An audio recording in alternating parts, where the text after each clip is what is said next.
Sa ating lahat. So ayan po, katatapos natin magpakain ng mga Rhode Island Red natin dito sa ranging area, no? Na palitan na rin natin yung mga inuminan nila. Ayan, no? Tingnan nyo naman yan, no? So nag-start lang po tayo sa 15 pirasong sisiw, no? Ayan. Ayan na po sila ngayon lahat. Nakapagparami na rin tayo kahit papaano. Doon sa 15 sisiw natin ay 9 doon yung kinain ng aso po natin, no? Kaya yun ay 6 ang kinain ng aso.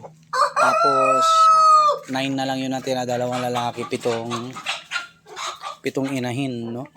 And ayan na po sila, no? Nakapagparami na tayo. And may mga pasisiw na tayo, no? So yan yung original natin, isang original na breeders natin. Ayan. At saka yan, oh, yung tandang natin na may gloves, no? So ito original natin to. Ito original din, no? Yan yung mga sisiw na binili natin, no? So kung mapapansin niyo po, mas malalaki yung mga anak nila, no? Ayan, oh, yung mga anak nila. Ayan, oh. Ito yung original natin, ito yung anak. Tingnan niyo naman po 'yan. 'Di ba? Oh. Okay. Ayan mga anak nila. Mas malalaki po sa mga breeders natin, no? Okay. So marami-rami na rin po 'to. Nagbilang tayo, no? 157. Lahat-lahat, breeders, layers, yung mga batch 7 natin na nandoon sa harap ng bahay at saka yung mga pasisiw natin ngayon, no? So, yan. Hoping na mas maparami pa natin ito mga to. Ito yung mga bago nating batch 7, yung mga yan. Yung mga naka-coop up na sinasabi ko. Yan yung mga matitindi, no? So, meron tayo dun 6 na talaga nangayayat. Di naka-coop up sa food competition. Ayan. Tingnan nyo naman yung rooster natin. Ayan. Original yan, no? Ayan na yung mga anak po nila. Tingnan nyo naman po, no? Mga anak na lalaki na palahi natin. Tingnan nyo naman yan. Dark mahogany. Vintage line po, no? Vintage line. Ito rin mga dark mahogany rin to. Yun nga po, no? Mas malalaki yung mga anak. Ayan po, oh. Kesa doon sa ating mga original breeders. Ayan, oh. Oh. Tingnan nyo naman yung mga lalaki natin. Ayan, oh. Oh. Oh, ha. Aray ko. Kasi mag-aanak po talaga na maganda yan. Tingnan nyo naman yung mga rooster natin na original. Halos magkakamuka sila ng mga tatay nila. Kamukha nila yung tatay nila, no?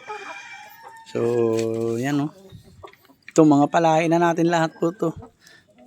9 lang po yung original na breeders natin dito, no? Ito na yung mga anak po nila. Ang gaganda po, malalaki. At saka ayan, oh, tingnan nyo naman po, oh. 'Di ba? Alright. Grabe, ang gaganda. Ang gagandang katawan lang. Eh? 'Di ba? Aray ko. Ito nanunuka. Ayan, oh. Tingnan nyo naman yung mga palabas natin na rooster. Kaya kung bibili po kayo ng fertile eggs dito, o kaya day old chicks, yan ang itsura nila paglaki. Tingnan nyo naman. Diba? Alright, oh. Grabe. Doon sa mga batch 8 natin ng sisiw, ang daming dark mahogany po, no, na ganito ang kulay. Hindi ko alam kung talagang dark mahogany ba yung ganyang kulay o ano, pa-comment na lang po sa baba, no? Ang kinaganda lang po rin dito sa heritage breed, mababait po sila. Oh, mababait nga. Oh, 'di ba? Ayan, oh. Tingnan niyo naman 'yan. Picture perfect, 'di ba?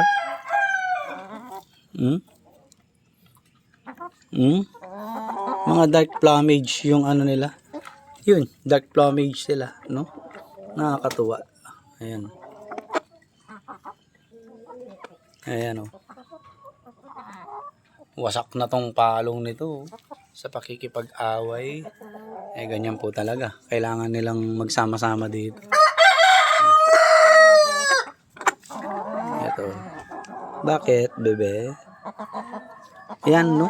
So, egg collection na tayo. Tingnan nyo naman yan, no? Egg collection na po tayo, no? At para makabenta. Okay. So, ayan na lang muna natin sila rito makapag-relax. At katatapos nilang kumain. Ayan natin sila magkay. So, yun lang po, no? Shinare ko lang. Ay, ilalagay na po pala natin yung mga lumang gulong dyan, no? Nasa sasakyan natin para ano nila itlugan po nila. Ayan, no? So, ayan, no? Ang gaganda ng mga palabas natin, no? Okay. Napaka-perfect talaga. Diba? Alright. So, yun lang po muna. Mamaya, abangan nyo po ulit yung video natin. Mag-egg collection tayo. Pero hindi pa po full-blown to, no? Na nagpo-produce silang lahat ng itlog kasi this October to November onwards ang expected natin na mangingitlog na po lahat to, no? Kaya, yun. Sa susunod na mga contents natin, andyan na rin po yung tawag dito. Egg collection contents natin at saka delivery at pagde-deliver sa mga customers po natin, no? So yun, abangan nyo po yun, ha. Tingnan nyo naman yan, ito original na yan, no? So yun lang po, magandang araw sa lahat, God bless.